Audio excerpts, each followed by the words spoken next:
Good evening. My name is Narendrajit Basu. This is our third colleague. We are students at the West Bengal National University of Juridical Sciences in Kolkata, India.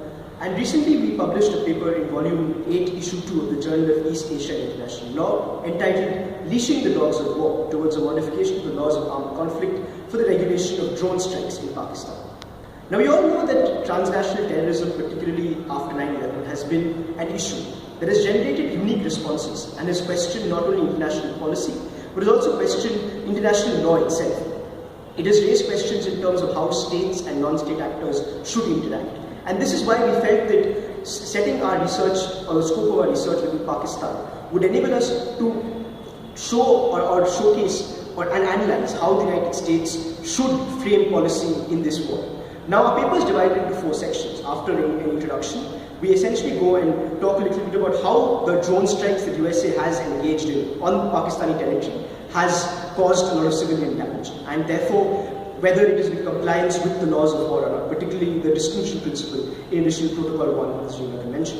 Second, we talk to you about how these drone strikes violate the principle of sovereignty and Pakistani sovereignty, which is a key facet of the United Nations system and of course international law. And finally, we recommend a new form of armed conflict, and a new model known as transnational armed conflict, which could perhaps go ahead and regulate this mode or this global war on terror that we have started with. But first of all, Arthur will tell you a little bit about how drone strikes in Pakistan violate the core distinction principle enmeshed in Additional Protocol 1 of the Geneva Conventions. One of the fundamental precepts of humanitarian law is the principle of distinction. Within drone strikes, the United States has stated that they triangulate the terrorist using his cell phone and in that way target a particular measure. However, the JSOC operative of the drone strike said that they target the cell phone and they know where the cell phone is located, but they do not know who's controlling the cell phone. Until that point that they cannot target the identity of a person, they cannot figure out the identity of a person, it's in breach of the principle of distinction. That is the core summary of our argument on the principle of distinction. Now, the idea of Pakistani sovereignty, given that these drone strikes have caused so much of collateral damage, it is essential that there is consent of the state on whose territory these drone strikes are operating in.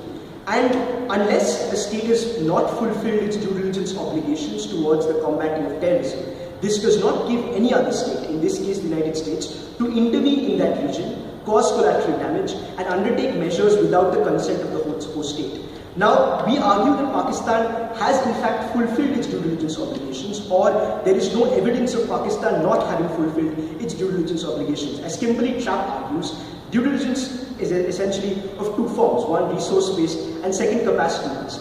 And Pakistan has done all within its institutional, resource-based and knowledge-based capacity to actually hunt out these non-state actors operating within the territory, and has used the resources to its best ability to in fact weed out terrorism within that territory. So we think that the due diligence prong has been met. Now, after that prong has been met, the United States has repeatedly invoked Article 51 of the UN Charter, or self-defense, and preemptive self-defense in that, to say that striking at a terrorist even before there is cogent evidence of him actually being a terrorist is justified because of the severe threat that this poses.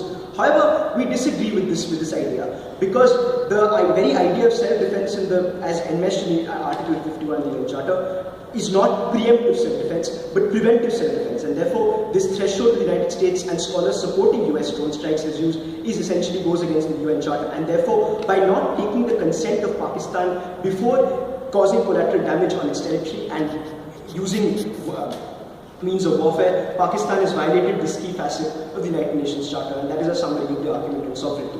But now this is where we try and remedy this situation and talk about a new form of armed conflict and new normative standards which could possibly go towards regulating measures taken in the global war on terror. We think that there is no way you can prevent the global war on terror from occurring, but there are certain ways in which the global war on terror can become far more equitable, and international law can in fact regulate this risk, and this is something that Arthur will be discussing today.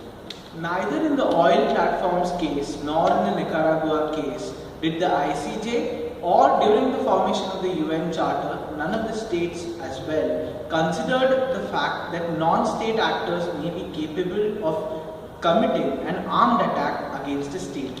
However, through the examples of Al-Qaeda and Taliban, and especially 9/11 and the consequent terrorist attacks thereafter, the United States themselves have recognized in Hamdi versus Rumsfeld and following judgments that they are in a state of armed conflict. But what state of armed conflict is this?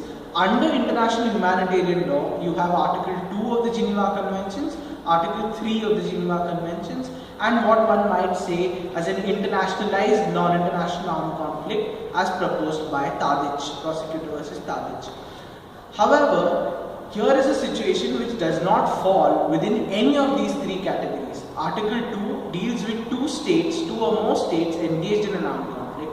Article 3 deals with non-state actors engaged in a civil war with their own government. And internationalized non-international armed conflict consists of an outer support of a third government to non-state actors within a particular government. Neither of these three have any measure of a non-state actor operating through multiple jurisdictions attacking on one particular state. And this is the proposition or the basis of transnational armed conflict. Now Arindajit will talk about the thresholds for invocation of this type of armed conflict. So transnational armed conflict is basically a combination of Article 2 and Article 3.